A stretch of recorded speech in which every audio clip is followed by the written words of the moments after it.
Tie footing किसी में भी है ना, नीचे से लेके।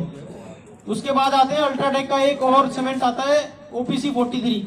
उसको हम रेकमेंड आजकल नहीं करते इस बेस पे, क्योंकि अगर हम घर के कंस्ट्रक्शन की बात करें तो घर के कंस्ट्रक्शन के PPC से अच्छा सीमेंट कोई नहीं है, और अदर कंस्ट्रक्शन उनकी बात अलग है।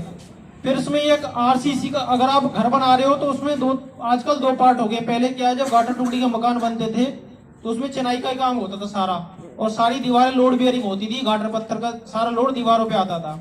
तो उस टाइम हम एक ही सीमेंट पूरे मकान में लगा देते थे, कोई दिक्कत नहीं है। आज का सिनेरियो चेंज हो चुका है। आज क्या है, मकान आपका फ्रेम स्ट्रक्चर बन चुका है। फ्रेम स्ट्रक्चर यानी कि आप ईंटों की दीवार ना खड़ी करें तो भी छत डाल सकते हैं, लेकिन गाटर टुकड़ी का मकान में ऐसा सोचना भी संभव नहीं है ना।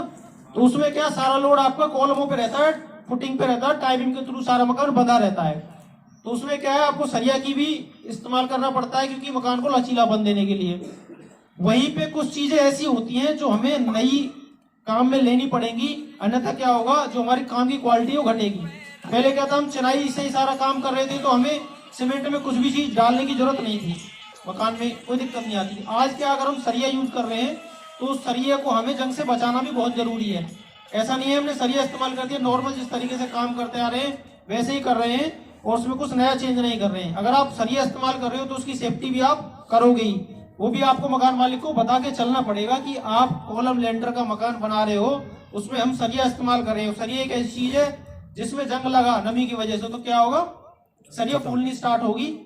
किसी भी जगह लगाइए, लेंटर में लगाई, कॉलम में, फुटिंग में, कहीं भी लगाई, फूलेगी तो वो क्या होगी, जो उसके अंदर कंक्रीट के अंदर वो फंसी हुई है, कंक्रीट को फाड़ देगी तो क्या होगा, आपका मकान वहीं उसके जो जीवन था 50-60 साल, अगर वो 10-15 साल में ये स्टेज पे पहुंच गया तो वो खत्म है ना।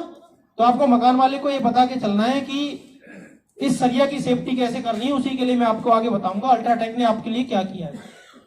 सबसे बड़ी एक चीज तो ये है कि जो भी आप कॉलम लेंटर का मकान बना रहे हो वो चिनाई से थोड़ा सा डिफरेंस है, क्योंकि उसमें एक छोटे से हिस्से में, कॉलम छोटा सा ही होता है, 9x9 का हो गया, 9x12 का हो गया, छोटे से हिस्से में आपका पूरा लोड आता है पूरे मकान का। तो क्या है, हमें उसको चिनाई से ज्यादा मजबूती देके चलनी है, तो समझ में आता है।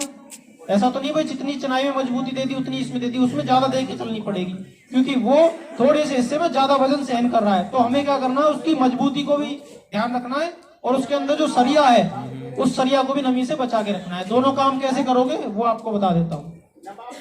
सबसे पहले तो आप कोशिश करो कि जो भी आपका कॉलम का काम है, जहां भी आपका सरिया का काम हो रहा है, वहां एक